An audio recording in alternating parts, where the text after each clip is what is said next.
योगी सरकार में cabinet minister Anil Kumar ji हमारे साथ बात करने के लिए मौजूद हैं। बस्ती जनपद में पहुंचे हैं, खेल कुंभ में शामिल हुए हैं। कल आप प्रयागराज में भी एक कुंभ लगा हुआ है, वहां भी पूरी योगी कैबिनेट गई हुई थी स्नान करने के लिए। जी।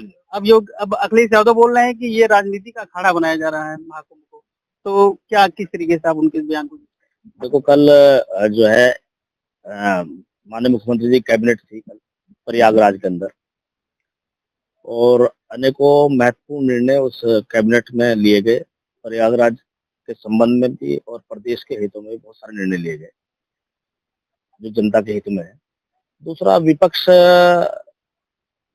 का काम जो है आलोचना करना है, लेकिन आलोचना भी वो होनी चाहिए जो सागर्भित हो। मान लो वो इस बात को कहते हैं कि कुंभ को लेकर इवेंट हम लोगों ने बना दिया। आपकी सरकार में भी कुंभ हुआ था, और आपने जब वो सरकार थी आपकी, जब अगर आपने सही व्यवस्था वहां की होती तो वहां हादसा ना होता। आज देश दुनिया का सबसे बड़ा महाकुंभ हो रहा है प्रयागराज के अंदर, और जिसमें मुझे लगता है कि 50 करोड़ से ज्यादा लोग आएंगे। तो ये कोई छोटी बात नहीं है। सरकार की अपनी जिम्मेदारी होती है, हमारी सरकार है, हमारे सरकार के अंतराल में वो महाकुंभ हो रहा है। तो जिन लाखों करोड़ों लोग वहां जा रहे हैं भावनाओं के साथ में, अपनी मन्नत को लेकर, अपने अरदास को लेकर गंगा मैया के चरणों में जा रहे हैं, तो उनको एक अच्छी व्यवस्था दें, सरकार की जिम्मेदारी होती है। और मान लो इतना बड़ा कार्यक्रम है और वहां पर जाकर मान लो लोगों की भावनाओं को ध्यान में रखकर सरकार अपना कार्यक्रम बनाती है, तो इसमें अलग विषय नहीं है। क्या अखिलेश यादव विकास कार्यों में बाधा उत्पन्न कर रहे हैं सरकार के? ये माना जाए जिस तरीके से वो कह रहे हैं कि अगर वहां कैबिनेट गई, स्नान की और बड़े-बड़े अच्छे विकास के फैसले लिए गए। देखो अखिलेश यादव जी को एक बात और थोड़ा सा स्मरण करना चाहिए। क्या वो लोग कुंभ में नहीं गए पहले? जब 2003 से लेकर 2005 तक माननीय नेताजी की सरकार थी, मुलायम सिंह यादव जी की, क्या मुलायम सिंह यादव जी कुंभ में नहीं गए थे? वो क्या उन्होंने स्नान नहीं किया था?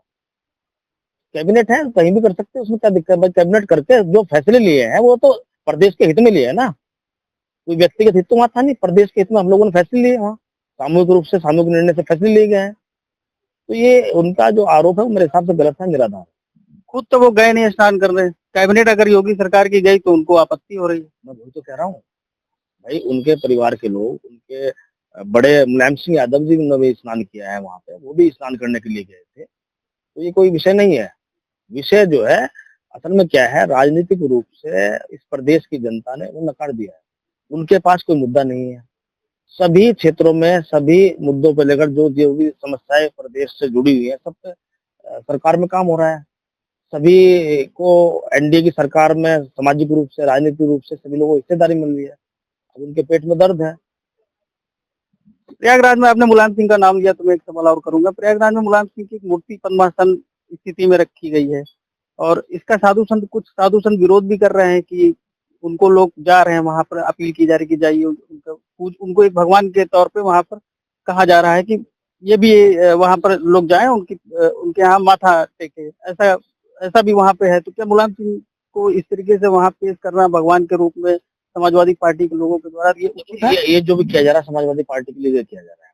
और देखो मान लो समाजवादी पार्टी के लोगों ने वहां मूर्ति स्थापित कर दिया, उनका अपना विषय है, वो उनको मानते हैं, वो उनको पूजते हैं, उनके विचारों पर चलते हैं, तो उसका हम क्या सवाल कर रहे हैं? मेरे हिसाब से देखो, नेता का कार्य अलग होता है। जो नेता होता है उसकी एक जिम्मेदारी होती है समाज के प्रति, और हम उसको किसी मान लो भगवान के रूप में पूजे, मेरे हिसाब से सही नहीं। एक मांग उठ रही है कि सनातन बोर्ड का गठन होना चाहिए और वक्फ बोर्ड को समाप्त कर देना चाहिए। आप इस तरीके से?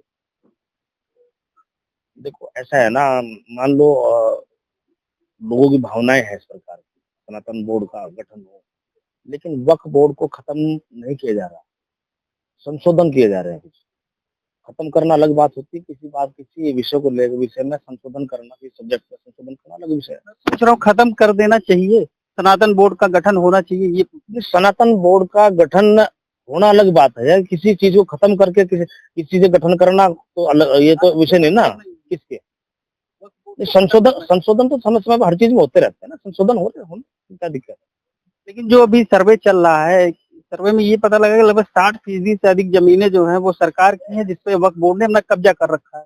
देखो सरकार का स्टैंड ये है कि वक्फ बोर्ड की जो संपत्ति है वो गलत तरीके से कुछ लोगों ने अर्जित कर रखी है। तो उसमें एक नए कानून की आवश्यकता है, संशोधन की आवश्यकता है। मान लो वक्फ बोर्ड भी समाज के हित में, या मान लो समाज के हित में तो काम करना चाहिए। अगर मान लो कुछ लोग उसका इस्तेमाल गलत तरीके से कर रहे हैं और किसी कानून को सही, उसमें सही काम हो, उस विषय को लेकर कोई सही कानून उसमें लाने की आवश्यकता है, तो उसमें कोई गलत नहीं है। आपने अपने भाषण में भी कहा कि बेरोजगारी, विकास कार्य इस तरह पे सरकार बिल्कुल स्टैंड कर रही है, अच्छे कार्य कर रही है, चाहे बेरोजगारी का मुद्दा हो, चाहे विकास के कार्य हो, चाहे लॉ एंड ऑर्डर की बात हो। अखिलेश यादव कह रहे हैं कि लॉ एंड ऑर्डर सबसे खराब है और अपराध लगातार बढ़ रहा है, बेरोजगारी भी बढ़ रही है, हर चीज में बढ़ोतरी हो रही है। कोई चीज सरकार किसी चीज पे कोई काम कर नहीं पाई है, इसको लेके देखो ऐसा है ना, इस प्रदेश की जनता मेरे से ज्यादा, मेरे भाषण से ज्यादा खुद जानती है। 12 से 17 का उनका कार्यकाल रहा और कार्यकाल कैसा रहा ये किसी से छिपा नहीं है। जो समाज के रक्षक होते हैं, जो पुलिस विभाग जिसको कहते हैं, उनके सीओज को बोनट पर बिठाकर कैसे पीटते और कूटते थे वो लोग, ये कोई भूलता नहीं इन बातों को। तो जब पुलिस को नहीं छोड़ते थे वो लोग, गुंडागर्दी का क्या आलम था ये किसी से छिपा नहीं है। संविधान की आरक्षण की बात करते हैं, जितनी संविधान की धज्जियां उनकी सरकार में उड़ाई गई, आज तक नहीं हुआ। जितने जो रिजर्वेशन प्रमोशन के बिल थे, उस पे उन्हीं के एमपी ने उसको संसद में फाड़ने का काम किया। तो ये सब इनका कोई मुद्दा ही नहीं है। ये जो है, जो प्रदेश की जनता है, समय समय पर उनको सिर्फ बहकाने की कोशिश करते हैं। और आज आप देख लो कि कानून का राज उत्तर प्रदेश में स्थापित है, महाराज जी की सरकार में।